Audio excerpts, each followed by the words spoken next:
หนุ่มแชร์ประสบการณ์ตรงงดกินอาหารสองประเภทนี้เป็นเวลา7 เดือนผลลัพธ์ที่ได้สุดอัศจรรย์ไม่ได้มีแค่น้ำหนักที่ลดเมื่อพูดถึงเรื่องสุขภาพทุกคนต่างก็อยากลองและทำตามเคล็ดลับต่างๆเพื่อให้ร่างกายแข็งแรงที่สุดสำหรับหลายๆคนสิ่งนี้อาจจะหมายถึงการควบคุมปริมาณแคลอรี่และการออกกำลังกายที่มากขึ้น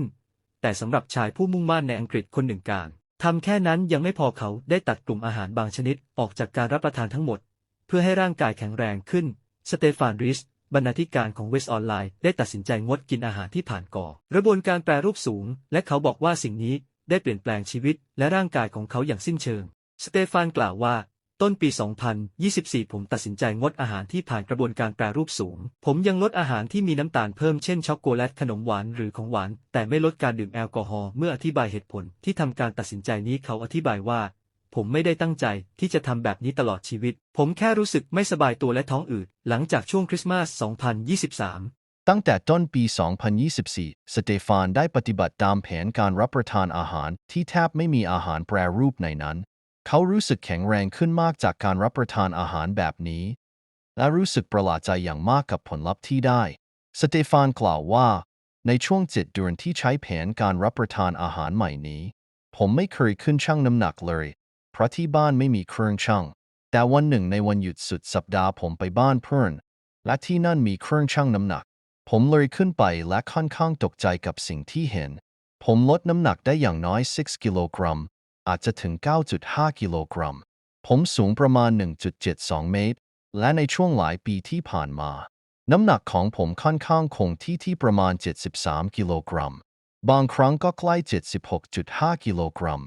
สเตฟานกล่าวเพิ่มเติมว่าผมมั่นใจว่าในช่วงหลายเดือนที่ผ่านมาเสื้อผ้าของผมเริ่มหลวมขึ้นและผมต้องขับเข็มขัดไปที่รูที่ไม่เคยใช้มาก่อนแต่ผมยังคงตกใจกับการลดน้ำหนักมากขนาดนี้โดยเฉพาะเพราะผมไม่ได้ลดปริมาณอาหารที่ทานแค่เปลี่ยนส่วนประกอบของอาหารเท่านั้นผมยังออกกำลังกายค่อนข้างบ่อยแต่ก็ทำแบบนี้มานานแล้ววิธีการของสเตฟานอาจเป็นการเปลี่ยนแปลงที่น่าสนใจและควรค่าแก่การเรียนรู้เมื่อไม่นานมานี้การศึกษาหนึ่งที่เพิ่งเผยแพร่ได้เปิดเผยว่าการรับประทานอาหารที่ผ่านกระบวนการแปรรูปสูงมากเกินไปสามารถเพิ่มความเสี่ยงในการเกิดโรคหลายชนิดโดยเฉพาะอย่างยิ่งรายงานที่เผยแพร่ในวารสาร BMJ ระบุว่าการทานอาหารแปรรูปสูงมากเกินไปสามารถเพิ่มความเสี่ยงในการเกิดปัญหาสุขภาพ32 ชนิดรวมถึงมะเร็งโรคเบาหวานโรคหัวใจและโรคซึมเศร้านักโภชนาการเตือน3ของกินไม่ควรอุ่นร้อนซ้ำในไมโครเวฟอาจเป็นอันตรายต่อสุขภาพมีหนึ่งอย่างคนไทยกินทุกวันหลายคนมีพฤติกรรมชอบเก็บอาหารเหลือหลังจากนั้นค่อยนำมาอุ่นร้อนด้วยไมโครเวฟล่าสุดนักโภชนาการได้ออกมาเตือนว่าอาหารหรือของกินบางชนิดก็ไม่ควรนำกลับมาอุ่นซ้ำเนื่องจากอาจส่งผลเสียต่อสุขภาพฮารินีบาลานักโภชนาการผู้เชี่ยวชาญด้านโภชนาวิทยาได้ออกมาเปิดเผยผ่านทาง TikTok เกี่ยวกับรายการของบริโภค3 สิ่งที่ไม่ควรนำมาอุ่นร้อนซ้ำในไมโครเวฟมีดังนี้ของกิน3 ชนิดที่ไม่ควรอุ่นร้อนซ้ำในไมโครเวฟ 1. ผักโขมฮารินีเผยว่าผักโขมมีกรดออกซาลิกและปริมาณไนเตรตสูงซึ่งปริมาณไนเตรตจะยิ่งเพิ่มขึ้นเมื่อนำไปปรุงอาหารผ่านความร้อนดังนั้นหากนำผักโขมที่ผ่านการปรุงสุกแล้วไปอุ่นร้อนซ้ำไนเตรตจะถูกเปลี่ยนเป็นไนโตรซามีนซึ่งเป็นสารก่อมะเร็งฮารินีได้ให้คำแนะนำกล่าวว่าได้โปรดอย่านำผักโขมไปอุ่นร้อนซ้ำให้กินมันทันทีที่คุณปรุงเสร็จพร้อมย้ำว่าสารประกอบที่เกิดจากนำผักโขมไปอุ่นร้อนซ้ำนั้นเป็นอันตรายต่อร่างกาย 2. ชาในใบชามีสารที่ชื่อว่าคาเทชินซึ่งมีคุณสมบัติในการต่อต้านอนุมูลอิสระเมื่อนำชาที่ผ่านการชงด้วยความร้อนไปอุ่นร้อนซ้ำอีกคุณสมบัตินี้ของสารนี้จะสลายตัวลงในขณะที่สารแทนนินซึ่งเป็นตัวการทำให้เกิดรสขมจะเพิ่มขึ้นดังนั้นเมื่อคุณนำชาที่ชงแล้วไปอุ่นร้อนซ้ำไม่เพียงแต่ชาจะมีรสขมขึ้นแต่แบคทีเรียที่หลับไหลในชาจะทำงานออกฤทธิ์ขึ้นมาซึ่งจะก่อให้เกิดความเสี่ยงต่อสุขภาพของผู้บริโภคฮารินากล่าว 3. ข้าวฮารินาเผยว่าข้าวสามารถอุ่นร้อนซ้ำได้ในบางเงื่อนไขแต่ถ้าเป็นไปได้ไม่ควรจะดีกว่าโดยอธิบายดังนี้ข้าวที่สามารถอุ่นร้อนซ้ำได้จะต้องเก็บไว้ในภาชนะที่ปิดสนิทและเก็บในตู้เย็นภายใน2 ชั่วโมงหลังจากหุงเสร็จดังนั้นหากคุณหุงข้าวในตอนเช้าแต่นำมันเก็บเข้าตู้เย็นในตอนเย็นแล้ว พยายามที่จะนำมันมาอุ่นกินในวันถัดไปมีโอกาสสูงที่เชื้อแบคทีเรียจะเจริญเติบโตโดยแบคทีเรียที่ว่านี้คือ Bacillus cereus Bacillus cereus เป็นแบคทีเรียชนิดหนึ่งที่มักเกิดขึ้นในอาหารประเภทแป้งและทนต่อความร้อนสูงไมโครเวฟไม่สามารถทำลายได้เมื่อเข้าสู่ร่างกายจะส่งผลให้เกิดอาหารเป็นพิษซึ่งมักเรียกกันว่าโรคข้าวผัดหรือ fried rice syndrome ซึ่งถือเป็นโรคที่มีความแรงผู้ป่วยจะมีอาการปวดท้องคลื่นไส้อาเจียนท้องเสียมีไข้และสามารถทำให้เสียชีวิตได้ในบางกรณีกองกำลังฝ่ายค้านซีเรียได้ควบคุมเมืองที่ใหญ่เป็นอันดับ2ของประเทศส่วนใหญ่อเลปโปหลังจากการรุกคืบของฟ้าผ่าซึ่งทำให้ทหารของรัฐบาลหลายสิบคนเสียชีวิตในการท้าทายครั้งใหญ่ต่อประธานาธิบดีบาชาร์ อัล อาซาดพันธมิตรกบฏได้เริ่มการโจมตีอย่างประหลาดใจในสัปดาห์นี้กว่าไปทางทิศตะวันออกผ่านหมู่บ้านต่างๆนอกเมืองและฟื้นฟูความขัดแย้งที่ส่วนใหญ่หยุดนิ่งมานานหลายปีนับเป็นครั้งแรกที่กบฏซีเรียได้ย่างเท้าเข้าสู่อเลปโปตั้งแต่กองกำลังของรัฐบาลกลับมาควบคุมอีกครั้งในช่วงสงครามกลางเมืองในปี 2016 ในตอนเช้าวันเสาร์นักสู้กบฏได้ควบคุมพื้นที่ขนาดใหญ่ของเมืองตามภาพ geolocation โดย CNN มีการพบเห็นนักสู้กบฏในสถานที่สำคัญโดยมีวิดีโอหนึ่งแสดงให้เห็นชายติดอาวุธโบกธงฝ่ายค้านและตะโกนว่าพระเจ้ายิ่งใหญ่ในภาษาอาหรับที่จัตุรัสกลางอีกคลิปหนึ่งแสดงให้เห็นกบฏที่ป้อมปราการของเมือง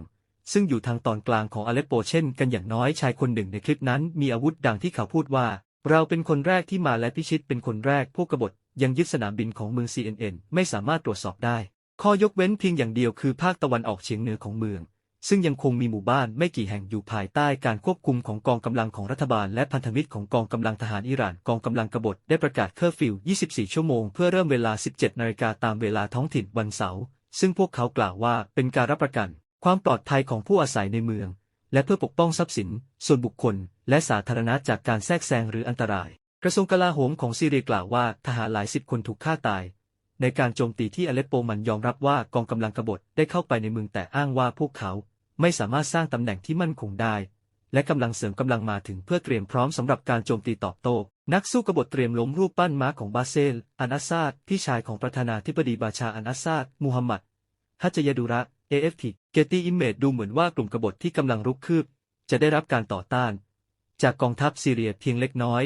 โดยผู้อยู่อาศัยหลายคนภายในอเลปโปบอกกับ CNN ว่ามีการต่อสู้เพียงเล็กน้อยในเขตเมืองของเมืองสื่อของรัฐเซียรายงานว่าเพื่อตอบโต้การรุกของกบฏกองงบทัพอากาศรัสเซียได้เริ่มโจมตีทางอากาศต่อกองกำลังฝ่ายค้านติดอาวุธซีเรียในจังหวัดอเลปโปและอิดลิบวิดีโอจากทางตะวันตกของเมืองแสดงให้เห็นผู้เสียชีวิตหลายคนหลังจากการโจมตีทางอากาศเมื่อวันเสาร์ไม่ทราบว่าเครื่องบินซีเรียหรือรัสเซียทำการโจมตีวิดีโอแสดงให้เห็นอย่างน้อย7 ศพเช่นเดียวกับคนที่มีแผลไหม้อย่างรุนแรงผู้อยู่อาศัยกล่าวว่ากองกำลังของชาวเคิร์ดได้ขยายการควบคุมของพวกเขาในบางย่านของเมืองอเลปโปก่อนการโจมตีในสัปดาห์นี้พวกเขาได้ครอบครอง2 ย่านของชาวเคิร์ดแต่ตอนนี้ได้ย้ายไปยังพื้นที่ที่ระบอบการปกครองของซีเรียเคยควบคุมกองกำลังทหารเคิร์ดที่รู้จักกันในชื่อ YPG มีประวัติความขัดแย้งกับกลุ่มกบฏอื่นๆทางตอนเหนือของซีเรียจากวิดีโอที่วิเคราะห์โดย CNN ได้มีการปะทะกันครั้งหนึ่งแล้วเมื่อวันเสาร์ระหว่างสมาชิกของพันธมิตรกบฏและนักสู้ชาวเคิร์ดภายในเมืองส่วนหนึ่งของแนวร่วมกบฏกล่าวว่าตอนนี้ตั้งใจจะโจมตีกลุ่มชาวเคิร์ดที่ถือบางส่วนของจังหวัดอเลปโปทางตอนเหนือการสูญเสียอเลปโปเป็นเครื่องหมายของความล้มเหลวที่สำคัญสำหรับกองกำลังของอาซาดครั้งหนึ่งเคยเป็นเมืองที่ใหญ่ที่สุดของซีเรียตามประชากรและเมืองหลวงทางเศรษฐกิจเมืองนี้เป็นหนึ่งในเมืองที่มีคนอาศัยอยู่เก่าแก่ที่สุดในโลกอเลปโปยังเป็นป้อมปราการหลักของกบฏจนกระทั่งอาซาดเข้ายึดครองในปีคศ 2016 เมื่อพวกกบฏกลับมาตั้งหลักที่นั่นอีกครั้งพวกเขาจะไม่ถูกกักบริเวณในเดลิบอีกต่อไปซึ่งอาจกระตุ้นให้เกิดผลกระทบโดมิโนคอหวยไม่พลาด2 เลขเด็ดลูกศิษย์แห่บาน้ำตาหลวงพ่อผอมศรัทธาล้นกลางแจ้งหวังสุขภาพดีวันที่ 30 พฤศจิกายน 2567 พระประหลัดสัญชัย อธิพัทโท เจ้าอาวาสวัดหลวงพ่อผอมหรือวัดโพธารามต่อแพรกศรีราชาอำเภอสักบุรีจังหวัดชัยนาทและศิษยานุศิษย์ประชาชนกว่า 200 คนได้ร่วมพิธีบวงสรวงหลวงพ่ออาบน้ำมนต์หลวงพ่อผอมกลางออดแจ้งประจำปี 2567 พร้อมทั้งมีการใช้นางรำ19 ชีวิตรำถวายเจิมหน้าผากเพื่อเป็นสิริมงคลภายหลังจากสาระพิธีมีการโปรยทานจำนวนเงินกว่า 20,000 บาทเป็นแบงค์ล้วนๆทำเอาลูกศิษย์ลูกหาต่างหยิบแย่งกันจ้าละวันโดยหลวงพ่อผอมนั้นเป็นที่รู้จักเนื่องจากมีคนป่วยโรคต่างๆทั้งนอนห้อง ICU หมอให้ทำใจแต่พอมาบนหลวงพ่อผอมก็หายดีสุขภาพดีขึ้นอย่างอัศจรรย์บางรายเดินไม่ได้เจ็บไข้ได้ป่วยก็หายอเป็นปลิดทิ้ง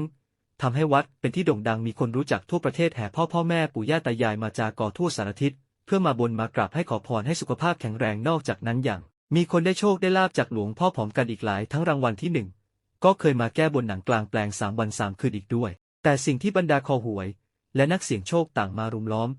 นั่นคือขันน้ำมนต์ในพิธีโดยส่วนใหญ่บอกว่ามองเห็นเป็นเลข3 4 1คอหวยต่างเอาโทรศัพท์มือถือมาถ่ายเก็บไว้เพื่อกลับไปตีเลขลุ้นรางวัลสลากกินแบ่งรัฐบาลงวดวันที่1 ธันวาคม 2567ที่จะถึงนี้คุณแม่ที่เลี้ยงลูกโตขึ้นมาเป็นมหาเศรษฐีอันดับหนึ่งของโลกเผยคำสอนแค่2 ข้อให้ประสบความสำเร็จอย่างยั่งยืนแต่ไม่ใช่เรื่องง่ายที่จะทำตามไม่เพียงแต่มหาเศรษฐีอีลอน มัสก์เท่านั้นที่ประสบความสำเร็จแต่2 พี่น้องของเขาอีก2 คนก็ล้วนเป็นเศรษฐีพันล้านดอลลาร์เช่นกันแล้วแม่ของพวกเขาสอนลูกๆแบบใดให้ประสบความสำเร็จเช่นนี้เมย์ มัสก์ได้กลายเป็นแบบอย่างในการเลี้ยงดูเด็กที่หลายคนชื่นชมเธอเกิดในปี 1948 ที่แคนาดาเคยเป็นทั้งซูเปอร์โมเดลนักโภชนาการวิทยากรและยังเป็นผู้เขียนหนังสือชื่อ A Woman Makes a Plan A Race for a Lifetime of Adventure Beauty and Success แต่เบื้องหลังความสำเร็จของเธอคือช่วงเวลาของวัยเยาว์ที่เต็มไปด้วยความยากลำบากเธอเป็นนางแบบตั้งแต่อายุ 15 ปีแต่งงานตอนอายุ 22 ปีและใช้ชีวิตในความสัมพันธ์ที่มีความรุนแรงในครอบครัวเกือบ 10 ปีกระทั่งเมื่ออายุ 31 ปีจึงตัดสินใจลาชีวิตแต่งงานที่ทุกข์ทรมานเพื่อเป็นแม่เลี้ยงเดี่ยวและเลี้ยงดูลูกๆทั้ง3 คนเธอไม่เพียงแต่เป็นที่รู้จักในฐานะแม่ของอีลอน มัสก์แต่ยังเป็นแม่ของคิมบัน มัสก์ผู้ก่อตั้งบริษัทเดอะคิทเช่นรีสตอรองกรุ๊ปองค์กรไม่แสวงหากำไรบิ๊กกรีนและบริษัทเกษตรกรรมเมืองสแควรุสรวมถึงทอสกา มัสก์ผู้ผลิตและผู้กำกับภาพยนตร์มากฝีมืออีกด้วยสอนลูกให้ขยันทำงานและหาเงินตั้งแต่ยังเด็กตามข้อมูลจาก CNBC เคล็ดลับในการเลี้ยงดูของเมย์ มัสก์ส่วนใหญ่เน้นที่การสอนลูกๆเกี่ยวกับคุณค่าของความขยันและความเป็นอิสระเธอภูมิใจที่ได้สอนลูกให้ทำงานหนักและติดตามความฝันของตัวเองไม่เพียงแต่สนับสนุนให้ลูกๆดูแลตัวเองแต่ยังสนับสนุนให้พวกเขาตัดสินใจเลือกสิ่งที่อยากทำในชีวิตด้วยตัวเองนำแนวทางนี้มาใช้ในการเลี้ยงดูลูกทั้ง3ของเธอตั้งแต่เด็กๆพวกเขาจึงมักจะช่วยแม่ในการทำงานธุรกิจในขณะเดียวกันก็ได้เรียนรู้คุณค่าของการหาเงินและความเป็นอิสระแม่ไม่เคยตรวจการบ้านของลูกๆเพราะมองว่าเป็นความรับผิดชอบของพวกเขาเองซึ่งการทำเช่นนี้ก็ช่วยสอนลูกๆให้เรียนรู้การรับผิดชอบในชีวิตด้วยผู้เป็นแม่ยังจำได้ด้วยว่าตั้งแต่อีลอน มัสก์อายุเพียง3 ขวบเธอก็รู้แล้วว่าลูกชายเป็นเด็กที่พิเศษมากแต่เนื่องจากเขาค่อนข้างขี้อายทำให้ความสามารถของเขาไม่ถูกสังเกตเห็นแต่แม่คือคนที่เขามักจะพูดคุยด้วยบ่อยๆและเธอก็ได้เห็นความเฉลียวฉลาดของลูกตั้งแต่ยังเล็กเมื่อเขาชอบที่จะแสดงเหตุผลและจำทุกเหตุการณ์ที่เกิดขึ้นรอบตัวได้อย่างแม่นยำครั้งหนึ่งเธอพาไปโรงเรียนอนุบาลและบอกกับคุณครูว่าลูกชายของเธอเป็นเด็กอัจฉริยะซึ่งทำให้คุณครูรู้สึกประหลาดใจอย่างมาก